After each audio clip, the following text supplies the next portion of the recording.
好好学习，天天健康。很多人啊，冬天出现咳嗽的时候呢，都会煮梨水喝，学着呢可以止咳。但是咱们的健康学员喝完梨水之后，止咳的效果并不是太好。那市面上既有雪花梨，也有皇冠梨、秋月梨，还有鸭梨、库尔勒香梨等等等等，这么多种类的梨，我们究竟该选哪一种？搭配什么东西和梨一起吃，止咳效果才能更好呢？只要是梨，其实都有这种甘寒润燥、清肺的、养阴、止咳化痰的作用。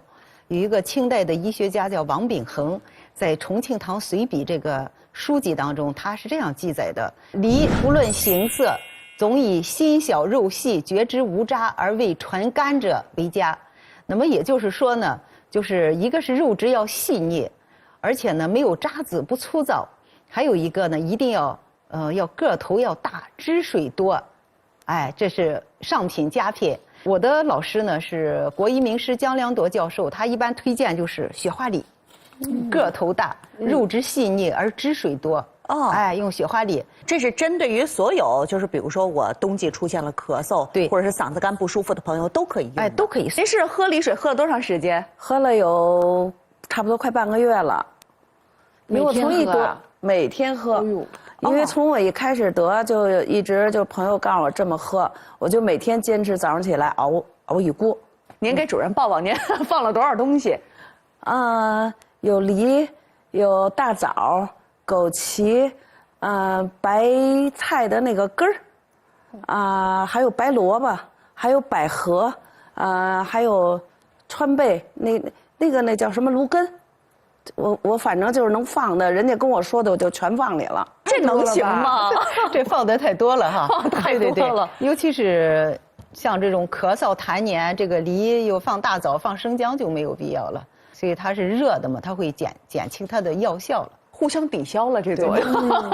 因为我也不懂，人家跟我说一样，我就往里加一样。因为着急嘛，就想赶紧好，咳嗽的比较厉害，我就是已经睡不了觉了。方法大家用的也不一样，有生吃，有煮着吃的，有蒸着吃的，有光喝梨水的。如果生吃的话呢，它就偏于清热，偏于清热的作用大。但是呢，生吃不多，就像这么大的一个梨，生吃一个你就吃饱了，吃不下去了。那么还有呢，就是煮着吃，煮水喝，清热的力量会减一些，但是润肺养阴、止咳化痰的作用还是一样的。脾胃虚寒的人，比如说也可以用煮着吃，所以生吃、熟吃各有优点。那么还有一个吃梨的这个方法呢，我们一定注意，不要把皮削掉。这个止咳的作用就是梨皮占了很大的这个成分。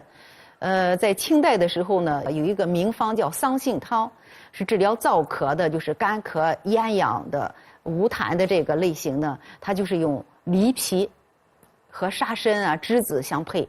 所以我们要想止咳的效果好，一定要带着梨皮来煮水洗干净就可以了。梨皮还有萝卜皮我全给削干净了。哎呀，有作用的都去了，没作用的加一大堆啊！要不说是吃了补呢。是可以生吃，当然也可以熬梨水啊。但是呢，核心就是别把这皮给去掉，对，这个很关键啊。如果要是咳嗽有痰呢，我们用梨和陈皮来搭配。那么陈皮呢是一个理气化痰、健脾燥湿的一个药，它化痰的效果好，所以和梨搭配，我们一般用10克，这就是10克陈皮切成这种丝，然后梨呢带着皮洗净，把核去掉，切碎，然后一起煮，大火煮开，小火咕嘟个10分钟，那么就喝水吃梨，这个适用于咳嗽有痰。这种痰比较多的这一个类型的咳嗽。第二个搭配呢，就是梨和百合一起搭配。那么这个百合，这是15克的百合。那这个药呢，是一个养阴润肺，而能够清心，还能够安神的一个药。就是我们一般用干百合的话，15克和一个梨，然后带皮洗净，切碎去核，然后一起煮，开锅后小火10分钟，然后喝水，把百合和这个梨都可以吃掉。如果说现在冬季嘛，百合大量上市的时候，我们可以用鲜百合，那一头鲜百合就像一个大蒜头似的那样的一头，把它洗净和梨一起煮，也是可以的。那么还有一个搭配呢，就是罗汉果，是清热的、生津的、利咽的、化痰、润肠、通便。这个东西非常的甜，确实非常甜。我们一般掰开半个或者1/4个，也就是10到15克。然后梨洗净带皮去核切碎，然后一起煮一下，开锅小火10分钟，然后可以喝水，可以吃梨，不断的喝水。那么适用于呢就是这个咳嗽、咽喉不利、痰黏的这一类型。我前一阵子我都是光喝水，把所有的食材就全扔了。哦，可以吃梨呀，梨煮了吃也是可以吃的。梨我还以为煮完也可以水这些东西就不能吃了呢。可以吃，我就真光喝水了。可以，行，该吃的我知道了。没吃。对，出现了咳嗽，咳嗽是有痰的。雪花梨配陈皮，咳嗽但是无痰的，那就是雪花梨配百合。出现了粘痰的情况，那就是罗汉果配雪花梨。那您今天主要给我们分析的是哪方面的咳嗽？今天我们跟大家主要分享的呢，就是2种咳嗽，也是最常见的。首先呢，就是感冒后的咳嗽，像刚刚海霞的这种啊，发热、咽喉疼痛之后出现的咳嗽。这种感冒后的咳嗽呢，通常是剧烈的咳嗽。还有一个呢，就是痰特别的多，这个还是黄痰，黄痰、绿痰。脓性的痰或者是白黏的痰，那么很多人呢，还有一个呢就是咽头的疼痛或者是口苦咽干，还有这个类型的感冒后的咳嗽呢，一般是舌红，苔黄腻或者是苔的黄厚腻。从我的角度来看，这些症状，好像就是我们平时理解那种火也挺大的。我都有。是。您一咳嗽就这些啊？对，我要是感冒以后咳嗽，能咳嗽个2个月，上次就咳嗽2个月，就这4样我全有，全占了这些，全占了，而且时间还特别长。后来告诉我是哮喘了，去年就这个时候开始，到第2年开春。感冒后的这个咳嗽呢，基本上就属于叫肺热、痰热的这种咳嗽。那么肺热、痰热的咳嗽常见于呢，就是病毒细菌感染引起的支气管炎，或者是肺炎。就像海霞刚刚已经是肺 CT， 已经是左上肺有半片影，已经有炎症了。那这种其实就必须得用药了，得抓紧时间干预了。对，这种急性的咳嗽一般发热2天不退，你就要去检查，去做检查。那么还有的老年人呢，他可能没有发烧，他就是一个咳嗽、咳痰，因为他年龄大了，然后就反应不上来这个发烧，所以呢，我们也是如果咳嗽剧烈，然后痰又多，而尽快的到医院去拍胸部 CT 来检查。甚至还有的老年人基础疾病又多，年龄又比较大，可能连发烧也没有，咳嗽也很轻微，痰也不多，然后就是乏力、嗜睡。不想起床了，不想吃饭了，心慌气短，出汗了，就没有精神了。好多人说，哎呀，他怎么不想起床了？有几天没有力气，然后到医院一检查，也是肺炎了。所以这个老年人的这种肺炎、咳嗽，我们都是要高度警惕的，高度重视。直播间的各位宝宝们我们现在是录制直播，然后有一位呢说自己同事家的小孩一直都在咳嗽，总是不好，尤其是晚上咳得很厉害，都影响睡觉。那孩子能吃点什么呢？这个都是要辩证治疗的。我们这种感冒后的咳嗽呢，就是肺热、痰热，所以我们治疗呢就是要清热，要化痰。还有的呢，比如说有细菌感染的，也要抗炎治疗。刚才的海霞呢，他就输了5天左氧氟沙星，抗炎治疗也是必须要用的。这个咳嗽呢，这个先是一般是1到2周咳嗽痰多，然后这个痰变少了之后就变得痰黏，就会因为也有发热，也有肺热，就会伤阴，所以叫阴虚痰热就出来了。所以呢也要清热，要养阴。针对这种肺热咳嗽咳痰呢，痰热呢，我给大家推荐一个金莲花芦根桔梗茶。这个叫金莲花，黄色的花，这个是生长在内蒙古大草原上的一种那个金黄色的花，内蒙有地方叫金莲川。这个花呢是清热解毒泻火，有很好的利咽的作用，寒凉药而不苦的，这是首选的一个药。这大概放多少比如说就这这是5克。5克，我们可以用5克。现场健康学员今天有福了。这个呢叫芦根，芦根呢也叫苇茎，就是芦苇的根茎。这个芦根呢是清热泻火、生津液，而且有很好的化痰、排痰的作用。这是多少克？芦根这是10克，10克。哦，大家记住了吗？5克的金莲花，10克的芦根。这个呢是桔梗，也是一个清热化痰的中药，而且呢，它是一个很好的食物。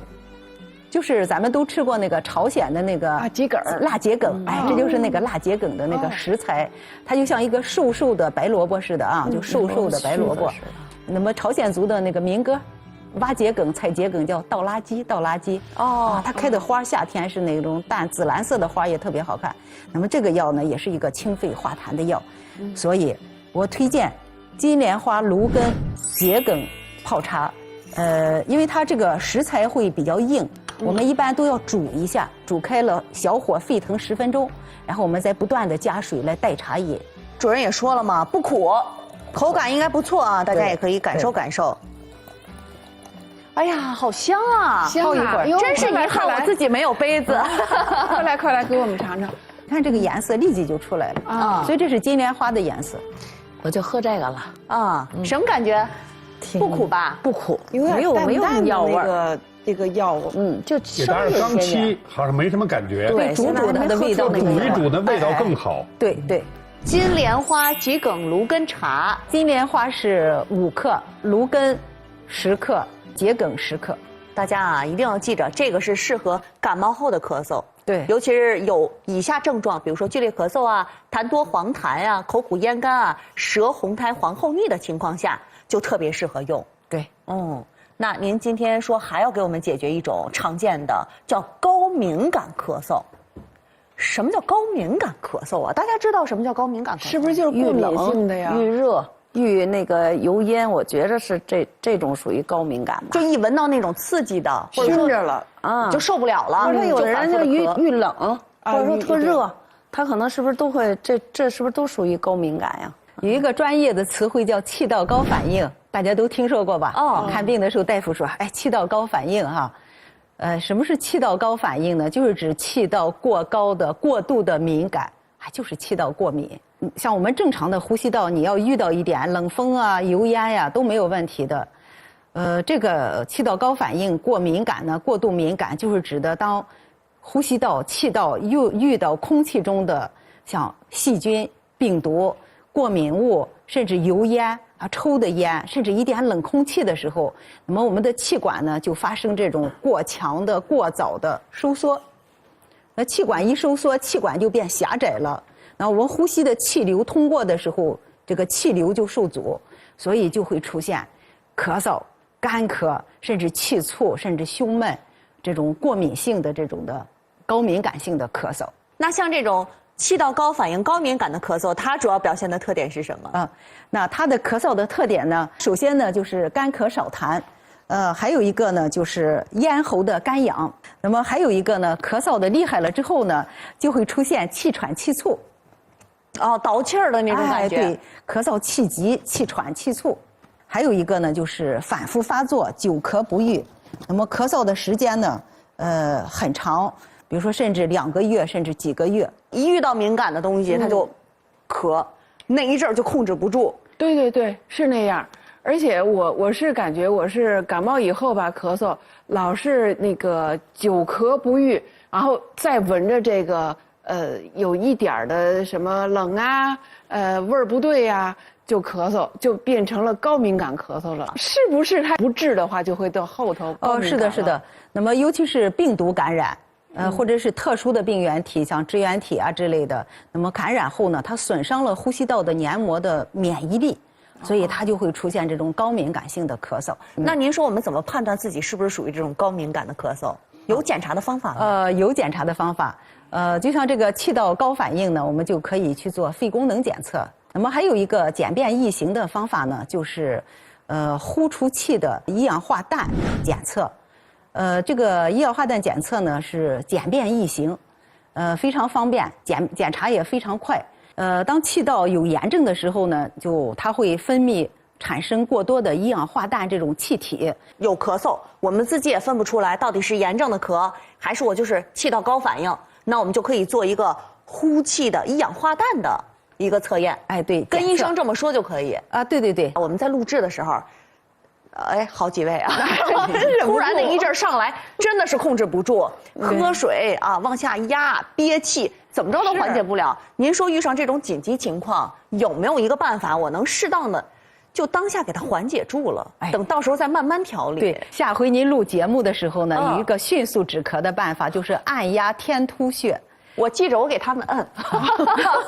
这个天突穴属于人脉，就是前正中线上的叫锁骨上窝，就是这个正中的凹陷里边，这个穴位很好找，止咳、祛风，哎，能够利咽喉。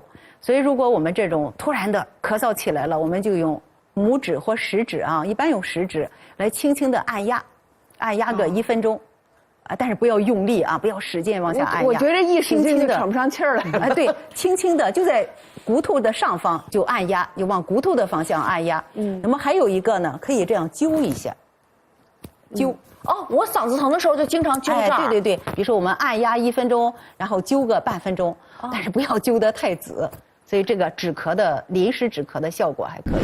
专家介绍的止咳代茶饮您记清楚了吗？您可以扫码进入社群，获取相关的知识干货，还有节目精彩回放和公益健康直播都在等着您。冬季的感冒咳嗽，除了我们普通人要注意预防，还有一类人群更得警惕，他们的人数啊，在咱们国家已经超过了1亿人，那就是慢阻肺人群。那这一类人群该做什么样的检查来发现肺部的病变？又应该做什么锻炼才能够增强肺部功能呢？你看，这是一款简易便携的那个肺功能仪。我先把袁叔叔的年龄、身高、体重输入进去，机器就会有一个预计值。那叔叔报一下吧。身高1.77米，体重88公斤，年龄57。这就相当于是把袁叔叔框定在那个范围之内了。没错多少？给他一个他应该吹到什么程度？张大嘴，对，嘴包紧，不能漏气啊，捏住鼻子。对，用嘴正常呼吸，来吹气，吹，嘬紧，猛吸一口，猛吹，吹气，坚持，猛吸，吸大口气，好，离开。来，脸都红了。是，咱们这块的川字纹都出来了。哦，一下就出来结果了。袁叔叔紧张吗？紧张冒汗了。之前测过吗？之前好像没做过这样的。这个好像这是一般体检里头没有。没有这个。结果出来了，您给我们展示一下。这是袁叔叔测出来的那个肺功能的数值。我们袁叔叔怎么样啊？来，我们看袁叔叔这报告，他这个还的确是有点问题。他这个最主要的是看这 FEV1，袁叔叔这测出来的是70.53，他已经到了临界值。正常情况下，正常情况下70以下就可以诊断为慢阻肺了。哇，那袁叔叔这正好是临界值，啊！而且他数值也稍微差一点，是轻度的一个减退的状态。已经有减退了。您自己生活当中感觉呼吸有点憋闷啊，不畅快啊，有这些感觉吗？原来抽烟的时候是有。哦，所以后来才决定说把这烟给戒了。对，也是。对于袁叔叔这样的人呢，他以前是吸烟的，对呼吸道是有损伤的。你看他现在，我们说这个值，刚才也介绍了，小于70%，我们其实根据您的病史，您和吸烟，我们就可以诊断您为慢阻肺。那现在呢，您已经在边缘，但是我们已经看到受损了，所以在这种情况下呢，您确实就是高危人群。那现在呢，您戒了烟以后，能够保持这样的状态，再加上一些活动，平常再注意一点，比方说雾霾天天气不好的时候，您出门的时候戴个口罩呀，把自己保护起来的话，那有可能我们这辈子可能跟慢阻肺是绝缘的。但是如果您一旦不注意，我们可就在那边上，一不小心一失足就掉下去了。今天非常感谢赵医生哈，来给我们现场做了一个演示，请您移步到台下休息。一直说慢阻肺，慢阻肺，如果把它拉全了，就是慢性阻塞性肺炎，肺疾病，肺疾病，对，那就相当于我这气管堵上了，因为它阻塞了嘛，所以呼吸不畅了，可以这么理解吗？没错，您说的非常的对。慢阻肺那3个字呢，都有它不同的含义。慢就是一个慢性气道疾病，阻呢就是确实是这个气道被阻塞了，通气就没那么畅快了。那慢阻肺的肺呢，就是呼吸系统的一个疾病。咱们这呼吸系统怎么好好的，它就开始憋了，就开始受阻了。通过一个道具来演示一下，这跟平时光有一肺可不一样，上头怎么还有这么多大大小小的气球啊？这是我们的肺泡。那大家知道，我们呼吸的时候呢，吸气是主动的，这个肺泡就大了，就扩起来了，气体就进来了，这都是表示的是肺泡。我们吸完气以后，自动回缩了以后，大家觉得哪一些肺泡是属于正常的呢？小的那个应该是正常的，它就能回弹，就能变小，然后吸完气以后它就变大。我觉得是那个大的气胀满了，哦，它应该比较通畅。我们呼气的时候，如果我们的肺泡的弹性很好的时候，它就会缩得比较小。那如果对于慢阻肺的患者呢，它弹性不好了，肺泡弹性不好了，有一些气体它呼不出去了，所以呢，它会显得比较大。我们用它来表示的应该是受损的肺泡，所以呢，我们说这个呼气末的时候，我们认为这个大一点的呢是属于不大好的肺泡。你看我们吸气的时候，我们都知道吸气是要那个用劲儿的，吸气是要那个肌肉做功的，所以它逐渐的起来了，这个肺泡大了。那我们正常的时候呼气的时候，你看随着我们就是它自动就回缩了，但对于一个慢阻肺的病人来说呢，我们看他吸过来了，他吸过来的气体是这样子的，那他在吸还是照样吸？对，吸还是照样吸，他要呼气了，呼出来的气体呢，它就没有那么多，到这儿的时候他可能就呼不动了，然后就残存了更多的气体在我们的这个体内，在肺泡内，那这就是慢阻肺的一个病变。那就吸不进去更新鲜的气体了呀。对，交换的气体就少了，带进去的氧气就变少了，所以你就会喘。等到他再接着呼吸的时候，这废气儿也没出去，新的空气可能也进不去了，对，所以含氧量低了，就会出现那些我们经常看到慢阻肺患者的表现。对，气短、胸闷、喘不上这口气儿。大家有没有类似的症状出现？11月份到1月份的时候就会咳嗽到1月份的时候就喘，觉着胸闷、胸疼。这是不是他有可能肺泡已经变这样了？这当然不行，早期的时候还不至于变成这样。你看他刚才说的，就是他觉得咳得剧烈的时候，他会出现喘，那这个时候他可能更多的跟我们的哮喘可能是有相关性的。那这个你不好好的治，逐渐发展到后期的时候，典型的哮喘，到再后期你再不管它，慢阻肺了就。也是有可能的，还挺严重的。是，不管不行哈。那袁叔叔刚才虽然还没到慢阻肺的那个指标上，但是好像小气道也有显示，有些堵了。小气道原来抽烟的时候经常会有气短、气闷的现象，比如坐着坐着就得深吸一口气，哎呀，吐出去。松开一下，坐着不动的时候都得深吸一口气。对。哦，如果不吸这一口气，会有什么感觉？就感觉到很憋得很，或者很疲惫的那种。你就是必须得这么一下，你才得感觉提起精神来那样。哦，对。平时运动啊什么的，觉得这气儿倒得过来吗？你别说运动了，运动经常气短，走2步都得短，都得。选择解决的办法就是少走2步。对。就没有想过去医院去看看、瞧一瞧，看看自己是什么样的问题，没想过。没有，也那会儿还年轻嘛，就感觉到没事儿，就是累了。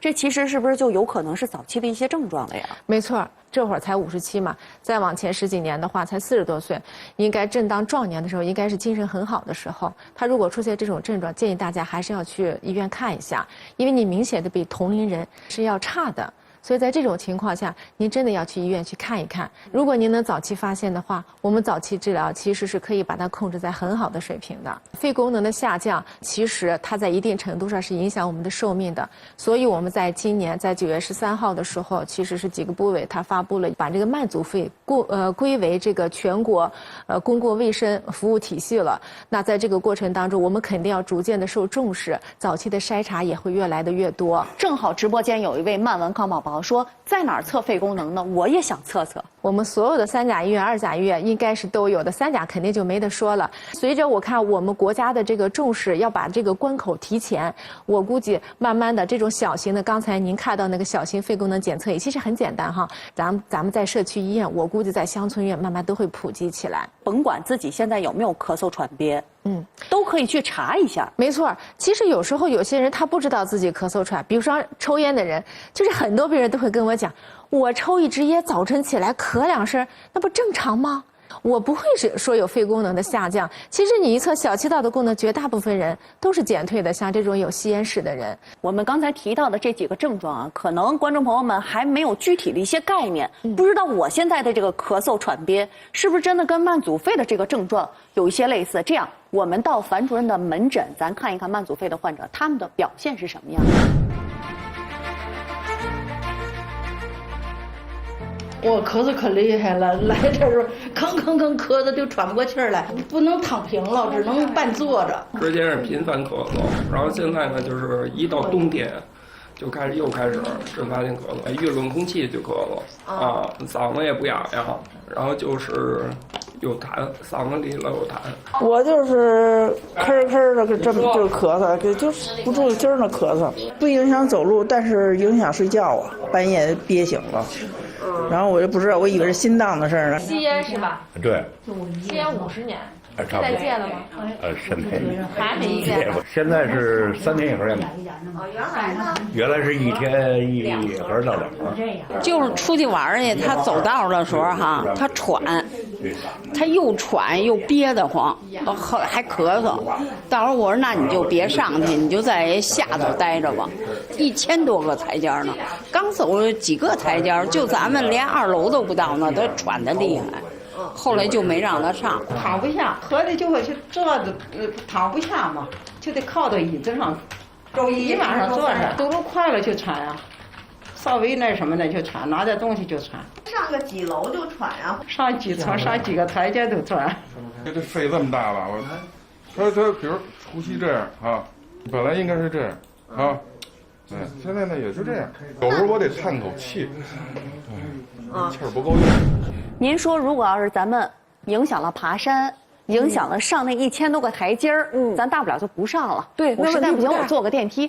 但躺床上开始喘，晚上睡觉受影响，这就太遭罪了。对于这个慢阻肺的患者来讲呢，它主要的症状就叫咳痰喘，也就是说它有咳嗽、卡痰、喘息气短，这些症状有可能都会出现，还是说就一样或者是2样？对于慢阻肺的患者来说，最早期的时候，他可能是咳嗽卡痰，喘息气短呢，只有在活动量大的时候才会出现。随着你这个症状的加重，这个喘息气短就比较严重了。像您刚才说的，到后期的时候，甚至会影响到心脏，那真的就是躺着他都喘。袁叔叔讲过一个细节，说自己坐那儿，深呼吸一口气才能舒服。刚才咱们视频当中有门诊的患者也是这种反应。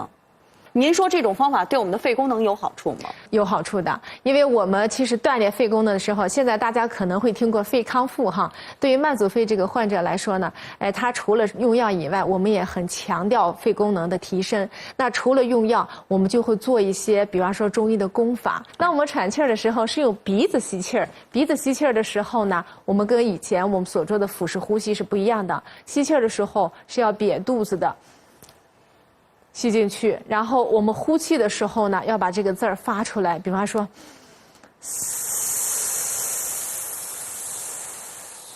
这个4字的结束，一直到你这口气儿吐完了为止。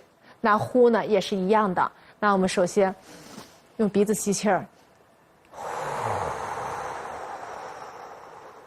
把这口气儿吐干净了。这位，我想跟专家面对面交流健康问题怎么办？我想看运动小课堂完整版怎么办？您可以扫描屏幕上的2维码呀。扫码还能获取什么呢？扫描屏幕上的2维码进群，可以获得节目预告、直播信息、养生菜谱、健康知识，或者您想了解哪方面的健康内容，也可以进群问问我们的小助手。好嘞，群里见。